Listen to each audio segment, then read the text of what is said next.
नमस्कार मित्रांनो, आज आपण 9वीच्या वर्गासाठी पहिली कविता म्हणजे संत वाणीतील भेटी लागे जीवा याविषयी अभ्यास करणार आहोत किंवा त्याविषयी आपण विवेचन करणार आहोत। मला जे माहित आहे त्यानुसार आपले विद्यार्थी हे वेगवेगळ्या माध्यमातून आलेले असतात। काही मराठी माध्यमातून आलेले असतात, काही हिंदी माध्यमातून आलेले असतात आणि फारच कमी विद्यार्थी हे घरी इंग्रजी बोलतात। त्याच्यामुळे मी आता हे सर्व वर्णन करताना कवितेचं पहिल्यांदा मराठीत त्याचं वर्णन करणार आहे आणि त्याच्यानंतर हिंदीमध्ये त्याचं वर्णन करणार आहे। कारण आपल्याला जर एखादी कविता किंवा एखादा धडा हा आपल्या भाषेमध्ये व्यवस्थित समजला तर तो तुम्हाला परीक्षेमध्ये लिहिताना अतिशय सोपा जातो, त्याची उत्तर लिहिताना अतिशय सोपी जातात। परंतु माझं एक म्हणणं असं राहील की तुम्हाला तुमचा विचार जो आहे तो दिलेल्या भाषेमध्येच करता यायला हवा। मराठीचा जर पेपर असेल, मराठीचा जर अभ्यास असेल तर तो मराठीमध्येच करता यायला हवा आणि हिंदीचा जर अभ्यास असेल तो हिंदीमध्येच करता यायला हवा, त्याचा विचारही हिंदीमध्येच करता यायला हवा। त्याच पद्धतीने इंग्रजी भाषेचा जर तुम्हाला अभ्यास करायचा असेल तर तुम्हाला इंग्लिशमध्ये किंवा इंग्रजीमध्ये त्याचा विचार करता यायला हवा। परंतु आपण ज्यावेळेस अभ्यास करतो, ज्यावेळेस आपण एखादा विषय समजून घेतो त्यावेळेस आकलन म्हणजेच काय? आकलन म्हणजे समजून घेणे। आकलन म्हणजे एखादी गोष्ट व्यवस्थित पद्धतीने समजणे हे अतिशय महत्वाचं असतं आणि त्याचमुळं मी या ठिकाणी तिन्ही भाषांचा कदाचित वर्णन करताना विचार करणार आहे आणि त्याच्यानुसार मी जे आहे ते शिकवण्याचा प्रयत्न करणार आहे। पहिली कविता आहे भेटी लागे जीवा। अभंग आहे, अभंग वाणीतली संत वाणीतली पार्ट मधली ही सगळ्यात महत्वाची कविता। संत तुकारामांची ही कविता आहे।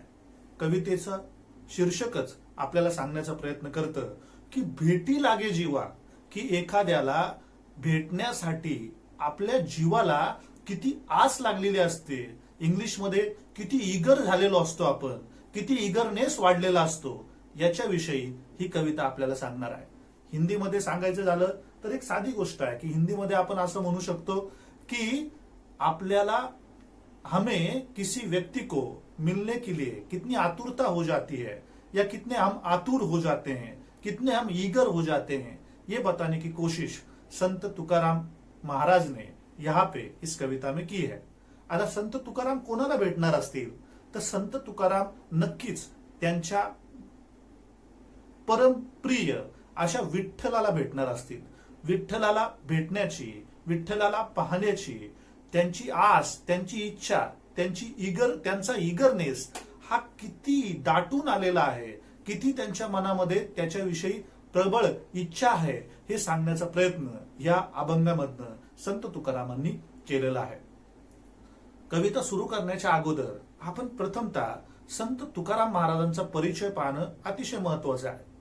ज्यावेळेस आपण वेगवेगळे संप्रदाय हे मराठीमध्ये बघतो, मराठी संत कवितेमध्ये बघतो, त्याच्यामध्ये दोन संप्रदाय हे सगळ्यात महत्वाचे आहेत। एक म्हणजे आपण म्हणूया की वारकरी संप्रदाय आणि दुसरा म्हणजे भागवत संप्रदाय। वारकरी संप्रदायामधले जे सगळ्यात महत्वाचे कवी आहेत, संत कवी आहेत, ते म्हणजे तुकाराम महाराज। तुकाराम महाराजांचा एक असा आगळा वेगळा विचार आहे। तुकाराम महाराज हे अतिशय प्रबळ भाषेमध्ये, प्रखट भाषेमध्ये, अतिशय कठोर भाषेमध्ये चुकीच्या पद्धतींना, चुकीच्या विचारांना, चुकीच्या आचारांना, आचरणांना जे आहे विरोध करताना आपल्याला पाहायला मिळतात। समाजात व्यक्तीच्या अंगामध्ये असलेले चुकीचे गुण ते अतिशय कठोर शब्दामध्ये आपल्याला सांगण्याचा प्रयत्न करत असतात, त्याच्यावर बोट ठेवण्याचं काम ते करत असतात। हिंदी में अगर हम कहे तो तुकाराम महाराज ये सबसे ज्यादा एक कठोर तौर के ऊपर संत है। वारकरी संप्रदाय में जो कुछ संत हुए उनमें से सबसे गलत चीजों को, सबसे गलत आदतों को, समाज के अंदर जो गलत आदतें फैली हुई है, व्यक्ति का जो आचरण है, व्यक्ति का जो बर्ताव है, उसके ऊपर सबसे कठोर भाषा में बात करने वाले या लिखने वाले अगर मराठी में कोई संत होंगे तो वह संत तुकाराम है। संत तुकारामांचा परिचय पाहत असताना आता आपल्याला एक सगळ्यात महत्वाची गोष्ट आहे की संत तुकाराम कोण होते, त्यांचं नाव काय होतं। संत तुकारामांचं नाव होतं तुकाराम बोल्लोबा आंबिले, त्यांचा जन्म 1608 मध्ये झाला आणि मृत्यू 1650 मध्ये झाल्याची नोंद आपल्याला पाहायला मिळते. मृत्यूविषयी कदाचित तारीख जी आहे त्याच्याविषयी काही शंका असतील, परंतु सर्वसाधारणतः 1650 मध्ये त्यांचा मृत्यू झाला. व्यवहार आणि अध्यात्म यांची सुयोग्य सांगड घालणारे वारकरी संप्रदायातील संत कवी. फार मोठी ओळख है. ये सबसे बड़ा उनका जो है बड़प्पन है कि व्यवहार की जिंदगी किस तरीके से जी जाए और उसके साथ अध्यात्म को किस तरीके से जोड़ा जाए. उसके साथ अध्यात्म या हम कहेंगे कि अध्यात्म म्हणजे काय. आता अध्यात्म यानी क्या. अध्यात्म यानी आत्म्याचा अभ्यास, आत्मा की पढ़ाई. एक तौर के ऊपर उसका अर्थ उस तरीके से होता है, लेकिन जब कोई इंसान जिंदगी जीता है या ये सांसारिक जिंदगी जीता है, ये सांसारिक जो है जीवन में वो रहने की कोशिश करता है, तो हर बार वो भगवान के चरण में जाकर लीन नहीं हो सकता. हर बार वो जाके भगवान को जो है पूज नहीं सकता है. तो उसको जो है भगवान को भी भक्ति भी करनी जरूरी है और उसके साथ साथ अपने जीवन में अपने परिवार को भी पालना जरूरी होता है. उसके कारण दोनों चीजों का एक दूसरे के साथ अच्छे तौर के ऊपर मिलाप होना सबसे बड़ी बात है, जरूरी चीज है. और वही चीज संत तुकाराम जी ने अपने आध्यात्मिक विचारों में बताने की कोशिश की है. वही चीज वो अपने जो है पूरे अभंगों में से बताते हैं कि हमें जीवन में रहकर किस तरीके से हम जीवन के मूल्यों को, जीवन के अर्थ को प्राप्त कर सकते हैं, उसके बारे में उन्होंने हमेशा अपने अभंगों में लिखा हुआ है. दांभिकता, दैववाद, अहंकारी वृत्ती, दुराचार इत्यादींचा परखड समाचार त्यांनी आपल्या अभंगातून घेतला आहे. त्यांचे अभंग कोणत्या विचारावर आधारलेले आहेत, त्यांचे अभंग हे कोणत्या मूल्यांवर आधारलेले आहेत, त्यांचे अभंग कोणता विचार मांडतात. दांभिकता, चुकीची पद्धत, चुकीच्या पद्धतीने एखादी गोष्ट लोकांमध्ये ठसवण्याचा प्रयत्न केला किंवा सांगण्याचा प्रयत्न केला, त्याचा लोकांना जो है अवलंब करण्याचा प्रयत्न जर कोणी करत असेल तर त्याला दांभिकता म्हणतात. हिंदी में कहा जाए तो दांभिकता यानी क्या कि अगर कोई व्यक्ति गलत विचारों को, गलत एक्टिविटीज को किसी के ऊपर लादने की कोशिश करता है तो उसे दांभिकता कहा जाता है. दैववाद, दैववाद म्हणजे काय की कोणतीही जरी गोष्ट घडली, कोणताही जरी प्रसंग घडला तर सगळं जे खापर जे आहे ते ज्यावेळेस आपण देवावर फोडतो किंवा देवाला त्याच्यासाठी कारणीभूत ठरवतो त्यावेळेस त्याला दैववाद असं म्हटलं जातं. आज आपण 21व्या शतकामध्ये जगतोय. जग हे विज्ञानाचे चमत्कार बघतंय, विज्ञान आपल्याला जगवण्याचा प्रयत्न करतंय, परंतु विज्ञान जे आहे ते विज्ञानाला न मानता ज्यावेळेस तुम्ही सगळ्या गोष्टी दैवावर सोडून देता, देवावर सोडून देता, त्यावेळेस त्याला दैववाद असं म्हटलं जातं. अहंकारी वृत्ती, याच्यावर त्यांनी हमला केलाय. अहंकारी वृत्ती म्हणजे काय की माझ्याशिवाय दुसरा कोणीही एवढा मोठा कोणत्याही क्षेत्रामध्ये नाही, मेरे सिवाय दूसरा कोई भी व्यक्ति सबसे ज्यादा महत्वपूर्ण नहीं है. ये आदत जब इंसान को आने लगती है, उसको जो है उसका वो स्वीकार करने लगता है, तो उसे अहंकार कहा जाता है. वो अहंकार इंसान के अंदर से कैसे कम होना चाहिए उसके बारे में भी हमें सोचना जरूरी है, ऐसा संत तुकाराम महाराज जी का कहना था.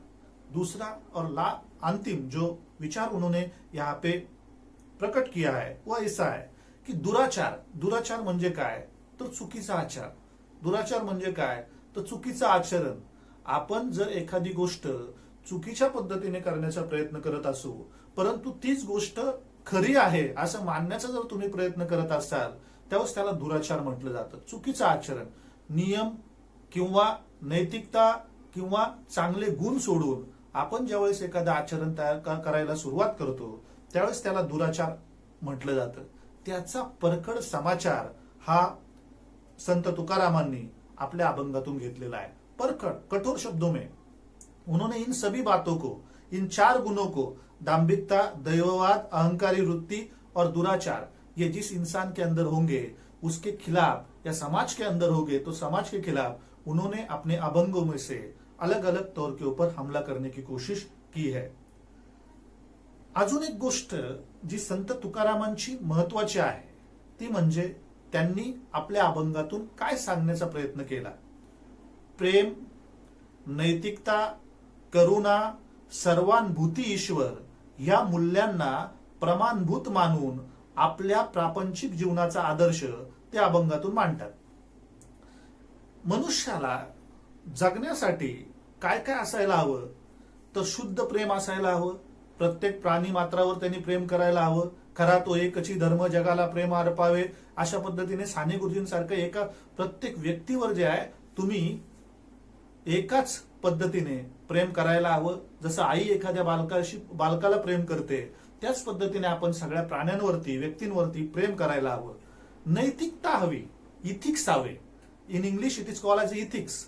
नैतिकता म्हणजे काय की कोणतं कार्य, कोणती क्रिया कशा पद्धतीने करायला हवी, कौन सी बात किस तरीके से हमें जीवन में जो है अपनानी है, उसको सही तौर के ऊपर जीवन में जो है वो ढालना है, उसे नैतिकता कहा जाता है. और करुणा, करुणा का मतलब हिंदी में जो है हो सकता है शब्द करुणा ही है, लेकिन इंग्लिश में सिंपति और इम्पति ये दोनों शब्द है. सिंपति यानी आप सिर्फ दूसरे के प्रति अगर उसे कुछ हुआ है उसके प्रति आप सिर्फ बताते हो कि मुझे उसका ये हालात देखकर जो है वो बुरा लगता है, तो उसे सिंपति कहेंगे. लेकिन इम्पति का मतलब क्या है, करुणा का मतलब क्या है, जब आप दूसरे का दर्द, दूसरे का जो दूसरे की तकलीफ है जब आप अपनी मानने लगते हो, उसको समझ में लेते हो, तब उसे करुणा कहा जाता है.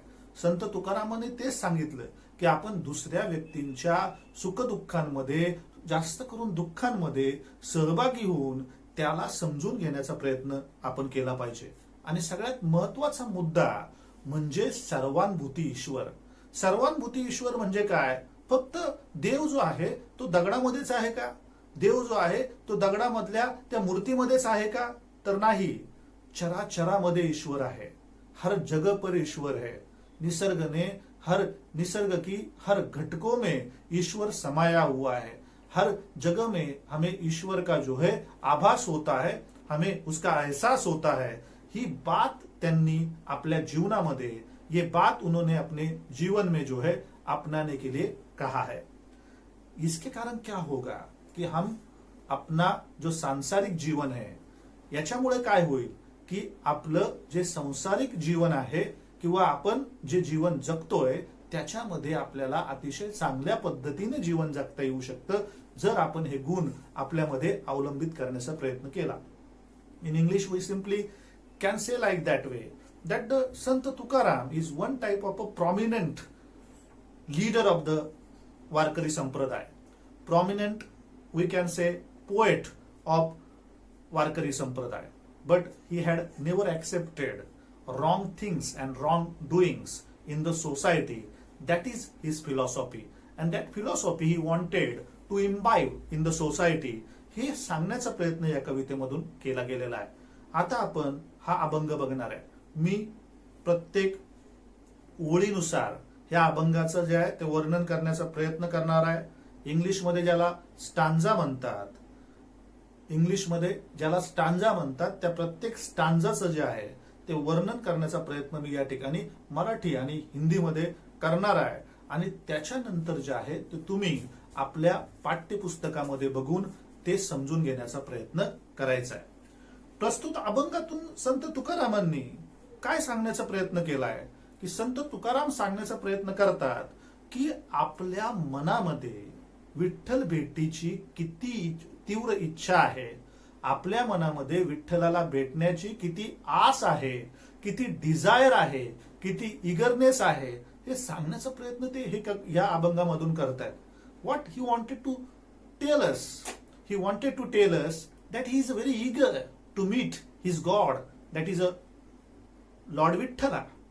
विठ्ठलाला भेटण्यासाठी, विठ्ठल को मिलने के लिए उनके मन में कितनी तीव्र भावना है वो दिखाने की कोशिश यहाँ पे उन्होंने 5 स्टांजा में करने की कोशिश की है. एक एक स्टांजा, एक एक आपण म्हणूया काव्य पंक्ती कशा पद्धतीने सांगण्याचा प्रयत्न त्यांनी त्याच्यातून दृष्टांत देऊन. आता दृष्टांत म्हणजे काय, तर दृष्टांत म्हणजे योग्य असं उदाहरण. जे एखादी गोष्ट पटवण्यासाठी आपल्याला दिलं गेलेलं असतं.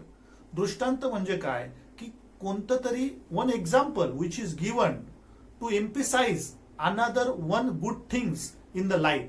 Maybe when we have to describe one thing, at that time we have to give the various examples from the society, from the nature, to, we can say, force, not a force, but to educate the other person in that way. That is called as a दृष्टांत. आता दृष्टांत म्हणजे काय? उदाहरण. दृष्टांत म्हणजे काय? उदाहरण. दृष्टांत यानी क्या? सिंपल तौर के ऊपर कहा जाए तो अलग अलग तौर के ऊपर दिए जाने वाले उदाहरण, उनका इस्तेमाल करके, त्यांचा वापर करून त्यांनी या कवितेमध्ये, संत कवितेमध्ये भेटी लागे जीवा आपल्याला, आपल्या जे आहे ते भगवंताला, आपल्या देवाला, आपल्या गॉडला भेटण्यासाठी ते किती ईगर झालेले आहेत, ते किती आतुर झालेले आहेत, याचं वर्णन या कवितेमधनं केलेलं आहे. मी पहिल्यांदा ओळ वाचणार आहे आणि त्यानंतर तुम्ही ती समजून घ्यायचा प्रयत्न करायचा आहे. भेटी लागे जीवा लागलेसी आस, पाहे रात्रंदिवस वाट तुझी. भेटी लागे जीवा. संत तुकाराम आपल्या मनातल्या भावना सांगतायत. संत तुकाराम अपने मन की भावनाओं को प्रकट करने की कोशिश कर रहे हैं. क्या कह रहे हैं की भेटी लागे जीवा लागलेसी आस, तुला भेटण्याची इतकी माझी इच्छा तीव्र आहे, इतकी माझ्या मनामध्ये जे आहे तीव्र भावना निर्माण झालेली आहे की हे भगवंता तू मला कधी येऊन भेटणार आहेस, हे भगवंता तू मला कधी तुझं जे आहे ते रूप दाखवणार आहेस, कधी मला तुझं दर्शन देणार आहेस, कधी तू मला येऊन भेटणार आहेस. तशी माझी अवस्था झालेली आहे. आणि कधी अवस्था झाली आहे? पाहे रात्रंदिवस वाट तुझी. तुकाराम महाराज म्हणतात की मी फक्त काय एका क्षणासाठी तुझी वाट पाहत नाहीये, मैं सिर्फ एक क्षण के लिए तुम्हारा इंतजार नहीं कर रहा हूं, तो मैं रात दिन, दिन रात, हर समय 24 घंटे, 24 तास निरंतर मी तुझी वाट पाहण्याचा, मी तुझी वाट पाहत आहे. मी तुला तुझी वाट जी आहे ती अतिशय आतुरतेने पाहत आहे. मी तुझी वाट जी आहे अतिशय डोळ्यात तेल टाकून पाहण्याचं काम करत आहे. भेटी लागे जीवा लागलेसी आस, तुझी भेट होण्याची तीव्र इच्छा माझ्या मनामध्ये निर्माण झालेली आहे आणि त्यासाठी मी 24 तास रात्रंदिवस तू मला कधी भेटणार याच्या प्रतीक्षेमध्ये आहे, याची मी वाट पाहत आहे. हिंदी में कहा जाए तो मैं 24 घंटे तुम्हारा इंतजार कर रहा हूं भगवंत, कि कब तुम आके मुझे जो है वो मिलोगे और आपका दर्शन मुझे होगा. पौर्णिमेचा चंद्रमा चकोरा जीवन, तैसे माझे मन वाट पाहे. पौर्णिमेचा चंद्र चकोरा जीवन, असं काय म्हटलं जातं की, असं म्हटलं जातं की एक चकोर नावाचा पक्षी आहे आणि तो चकोर नावाचा पक्षी ज्या वेळेस पौर्णिमा असते त्या पौर्णिमेच्या चंद्राचा जो चंद्रप्रकाश आहे त्याला पिऊन किंवा त्याचं दर्शन घेऊन त्याचं पोट भरतं किंवा त्याचंच ते जीवन आहे. म्हणजे त्याला जगण्यासाठी पौर्णिमेच्या चंद्राचा प्रकाश हा अतिशय महत्वपूर्ण असतो. काय म्हटलंय पहा, पौर्णिमेचा चंद्रमा चकोरा जीवन, तैसे माझे मन वाटप आहे. आता इथं दोन शब्द आहेत, एकच शब्द आहेत, त्याचे दोन अर्थ आहेत. पौर्णिमेचा चंद्रमा चकोरा जीवन. पौर्णिमेचा चंद्रमा, पौर्णिमेचा चंद्र हा कोणासाठी जीवन आहे? चकोरासाठी जीवन आहे. जीवन या शब्दाचे दोन अर्थ आहेत. एक अर्थ आहे की जीवन म्हणजे लाईफ, जीवन. दुसरा अर्थ आहे जीवन म्हणजे पाणी. ज्या पद्धतीने माणसाला जिवंत राहण्यासाठी पाण्याची आवश्यकता आहे किंवा माणसाला जिवंत राहण्यासाठी जे आहे ते ऑक्सिजनची आवश्यकता आहे, माणसाला जिवंत राहण्यासाठी जे आहे श्वासोश्वास करण्याची आवश्यकता है, सांस लेने की आवश्यकता है, वैसे ही चकोर पक्षी को जीवित रहने के लिए किसकी आवश्यकता है? तो पूनम के चांद की आवश्यकता है, पूनम के चंद्रमा के प्रकाश की आवश्यकता है. तैसे माझे मन वाटप आहे. ज्या पद्धतीने हा चकोर पक्षी पौर्णिमेची वाट पाहत असेल, त्या पडणाऱ्या चंद्राच्या प्रकाशाची वाट पाहत असेल, तो चंद्र कशा पद्धतीने सुंदर पद्धतीने जो आहे तो प्रकाश देईल याची तो वाट पाहत असेल, तशीच वाट कवी सांगतायत किंवा तुकाराम महाराज सांगतायत की मी सुद्धा, तू मला कधी भेटतोस, तू मला कधी भेटणार आहेस, तुम्हारा और मेरी जो है मुलाकात कब होगी, उसके लिए मैं उसी चकोर पक्षी की तरह तुम्हारा इंतजार कर रहा हूं। जिस तरीके से वो चकोर पक्षी किसका इंतजार करता है, तो पूनम के चांद का इंतजार करता है।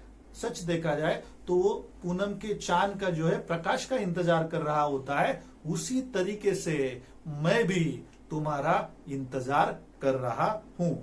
अभी यहाँ पे क्या हुआ आहे, आता या ठिकाणी काय झालंय की पौर्णिमेच्या चंद्राची जी आहे त्या दृष्टांताचा उपयोग करून संत तुकाराम महाराज आपली भेटण्याची इच्छा किती तीव्र आहे हे सांगण्याचा प्रयत्न आपल्या ह्या अभंगातून करतायत। पहिल्याच स्टांजामध्ये त्यांनी हे सांगण्याचा प्रयत्न केला होता की मी तुझी वाट पाहतोय रात्रंदिवस, पण कशासारखी पाहतोय, तर ज्या पद्धतीने चकोर पक्षी हा काय करत असेल, पौर्णिमेच्या चंद्राची वाट पाहत असेल, त्याच पद्धतीने मी तुझी वाट पाहत आहे। दिवाळीच्या मुळा लेकी असवली, पाहतसे वाटुली पंढरीची। दिवाळीच्या मुळा लेकी असावली, पाहतसे वाटुली पंढरीची। कोणत्याही महिलेला, आणि जर ती विवाहित असेल, तिचं लग्न झालेलं असेल, तर तिला सगळ्यात महत्वाची आवडणारी गोष्ट, तिच्या सगळ्यात मनामध्ये घर करणारी गोष्ट कधी काय असेल की ज्यावेळेस एखादा सण असतो आणि खास करून दिवाळीचा सण असतो, त्यावेळेस तिच्या माहेरची लोक तिला घ्यायला येतात। ते कधी येतील आणि कधी मला आपल्या माहेरी घेऊन जातील, आपल्या आई वडिलांच्या घरी घेऊन जातील, याची इच्छा। आज काय म्हटलंय पहा, दिवाळीच्या मुळा लेकी असावली। दिवाळी जवळ आली की लेक म्हणजे सासूरवासीन मुलगी, जिचं लग्न झालेलं आहे अशी मुलगी, तिची इच्छा जशी तीव्र होते की मी आता माझ्या आईच्या वडिलांच्या घरी कधी जाईल, पाहतसे वाटुली पंढरीची। त्याच्यानंतर तुकाराम महाराज म्हणतायत की ज्या पद्धतीने एखादी विवाहित स्त्री आपल्या माहेरी जाण्यासाठी अतिशय व्याकुळ झालेली असते, अतिशय आतुर झालेली असते, अतिशय इच्छा तिची तीव्र झालेली असते, तशीच माझी इच्छा पंढरीला जाण्याची झालेली आहे।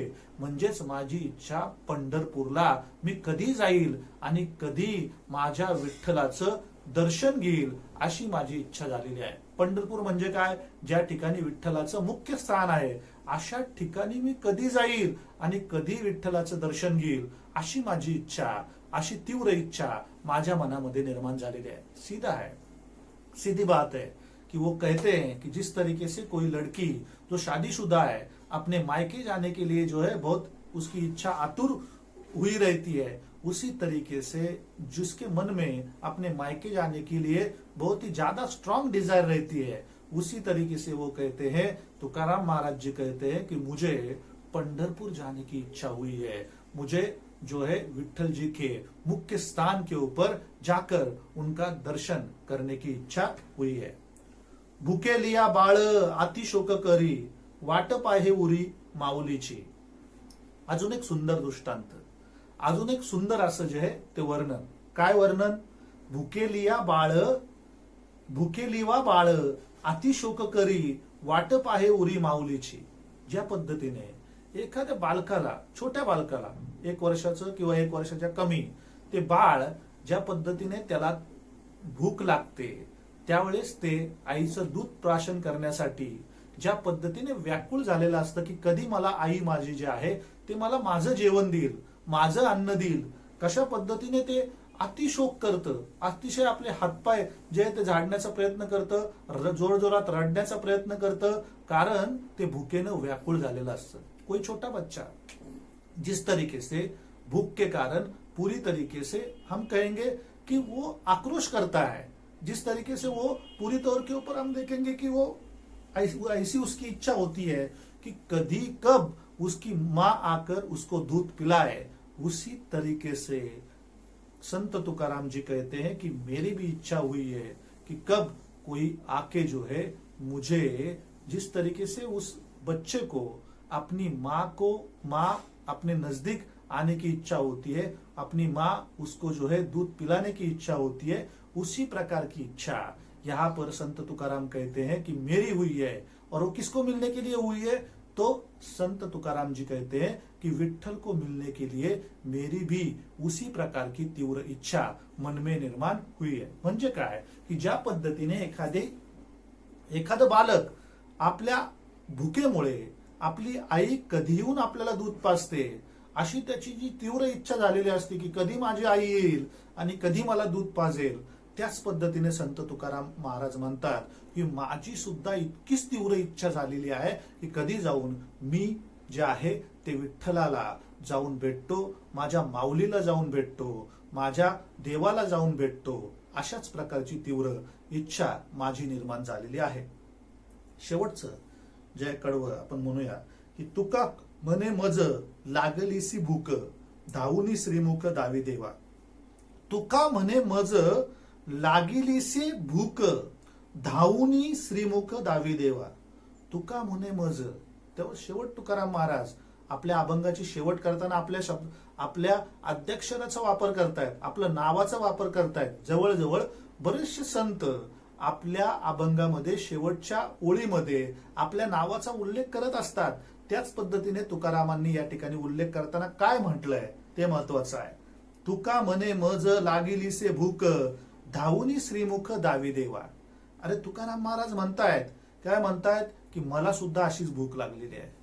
I am totally have got the strong Dzire.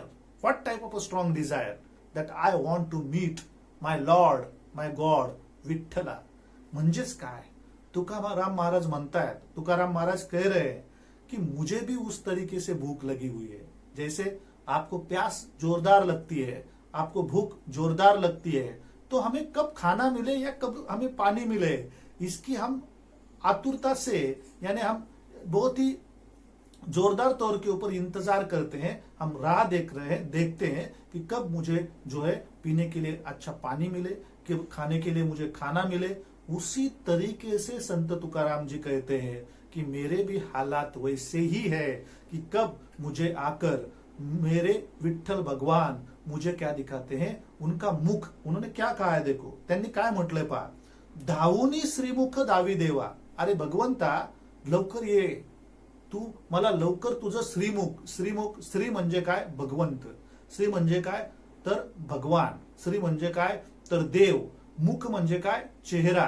हे भगवंता तू लवकरात लवकर येऊन मला काय दाखव, तर श्रीमुख दाखव, तुझं मला जे आहे तो चेहरा दाखव, तुझं मला जे आहे ते दर्शन दे। मी त्याच्यासाठी जे आहे ते आतुरतेने वाट पाहत आहे, मी त्याच्यासाठी गहरा इंतजार मैं कर रहा हूं। उसके लिए मैं जो है गहरे इंतजार में हूं कि कब आके आप मुझे अपना चेहरा दिखाओगे।